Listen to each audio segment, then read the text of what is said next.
Hello, my name is Stan VanDerBeek, and I'm recording from a studio in Lower Manhattan where we keep some of my father, Stan VanDerBeek's work on site for exhibitions and collection management as the Stan VanDerBeek Archive. My father was born in the Bronx in 1927 and lived and worked in Lower Manhattan until about 1964. Around 1975, he then moved to Baltimore, where he lived and worked until his death in 1984. This exhibition document is centered around an artwork made by my father in 1970 called Panels for the Walls of the World, Phase 1. This piece has a few components, one being 180 collages on legal-sized paper assembled by him into a mural that measures roughly 6 feet by 20 feet and is meant to be faxed piece by piece to numerous locations. This was made while he was an artist in residence at the Center for Advanced Visual Studies at MIT in Cambridge. He sent each panel of the mural via a Xerox Telecopier machine to several locations around the Boston area in collaboration with the ICA in Boston, as well as to the Smithsonian and a bank in Minneapolis in collaboration with the Walker Art Center. The project took place roughly from March through April of 1970.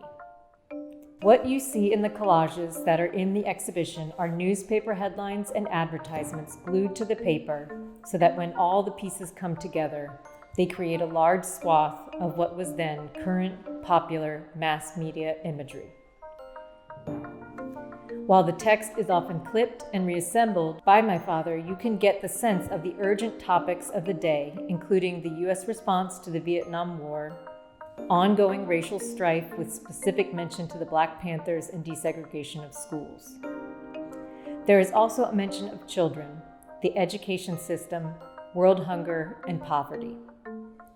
Similar to how the news cycle is constantly feeding more and more images and information into the world, Stan VanDerBeek wanted his murals to slowly change over time and actually created several different phases of the work, each phase either being applied on top of the other or alongside.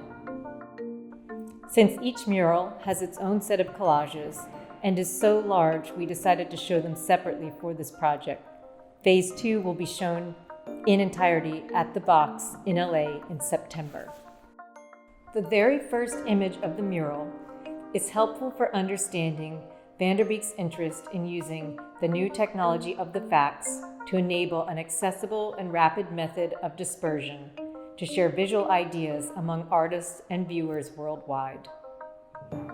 In the image, VanDerBeek has replaced a head with a globe and inscribed the message, "Hello World," so you can see him considering the mind as something both expansive and universally shared. While there is not meant to be one overall image that gets constructed in the fax mural, but rather a feeling of nonstop visual and textual information, there are two profiles that emerge at the end of the mural, one looking back and one looking forward. This double profile also appears as a sort of mushroom cloud in the 12-panel work from 1969 for the exhibition Art by Telephone at the MCA in Chicago. This mural touches on themes of communication, time, and movement, and the idea of many smaller images coming together to make a larger image. Something my father was especially interested in as a filmmaker who worked a lot with animation of found media imagery and drawing. To the left of this 12-panel piece is a small collage that was used to make tests with two different fax machine companies, Xerox and Graphic Sciences. From correspondence, we know that my father did a lot of testing regarding the type of material, line, and color that would work best when output through a telecopier.